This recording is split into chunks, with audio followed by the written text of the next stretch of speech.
Welcome to Child Welfare 101, brought to you by Foster America. First, let's talk about who administers child welfare services. Administration of these services varies by state. The majority are run by their state government, known as state-administered.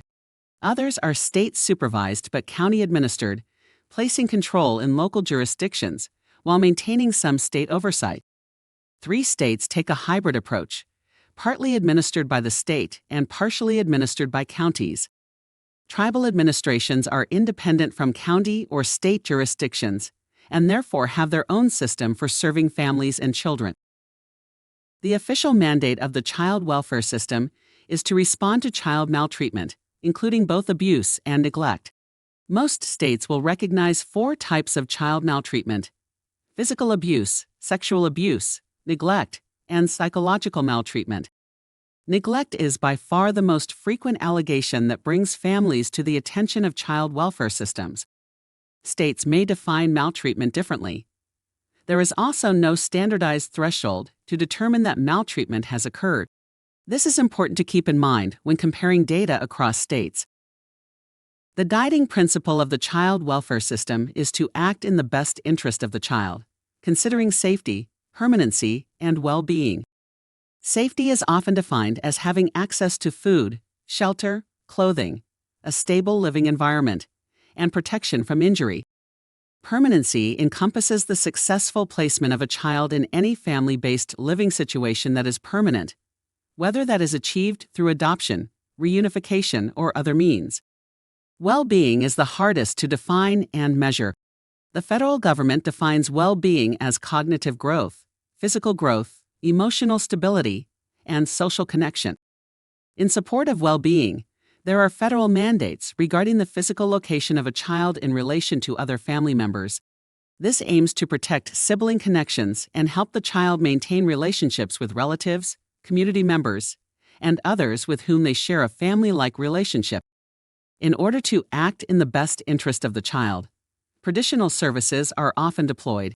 These include prevention, investigation, in-home services, and out-of-home services. Prevention services may mean services that prevent children from experiencing harm. It can also mean preventing them from entering foster care or becoming involved with the child welfare system. To act in the best interest of the child, a child welfare agency may conduct an investigation into the environment where a child is staying. Generally, investigations last 30 to 60 days and can be an extremely intrusive process. Based on the findings, the family may then be referred for support services, such as mental health counseling, parenting classes, or family therapy. In some cases, that support can be offered in the home without the need to remove the child. These services are sometimes called in-home services. If a parent cannot keep the child safe in their home, the child may be referred for an out-of-home placement, known as foster care. Children in foster care are required to have a case manager and a plan for reunification. In some cases, children are placed in congregate care, such as a group home or a secure facility. Unfortunately, some children reach adulthood while still in foster care, often called aging out of the system. States are then required to support their transition to adulthood, helping them secure housing, further their education, or choose a career path. This is sometimes called extended foster care. This is the basic flow of a typical jurisdiction's child welfare system. Jurisdictions make strategic investments in prevention at the community level. Some jurisdictions may have targeted prevention strategies aimed at supporting families prior to when they become known to the system. These may include food and housing assistance, drug and alcohol counseling, or violence prevention programs. Generally, families become known to the child welfare system when a call is made to a child abuse hotline. Teachers, healthcare professionals, and law enforcement are the most common sources of these calls. From there, questions are asked in order to evaluate the caller's allegations.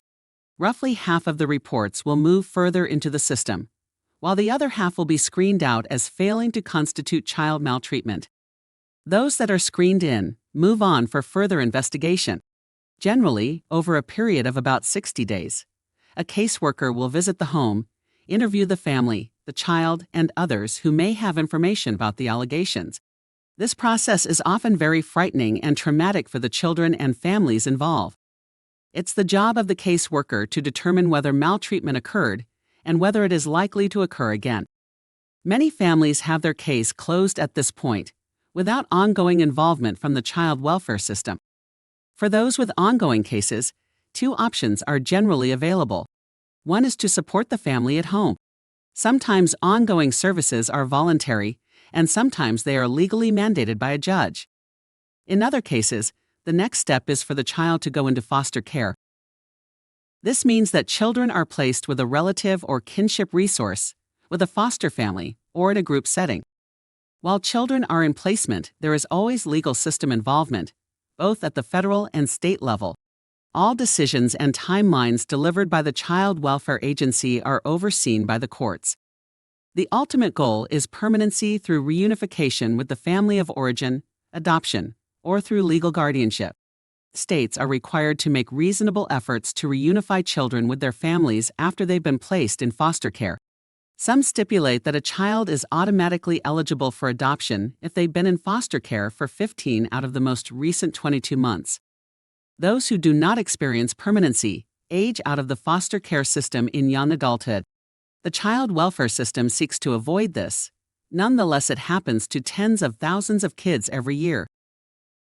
At Foster America, we believe in the power of prevention services whenever possible in order to promote the well-being of children and families.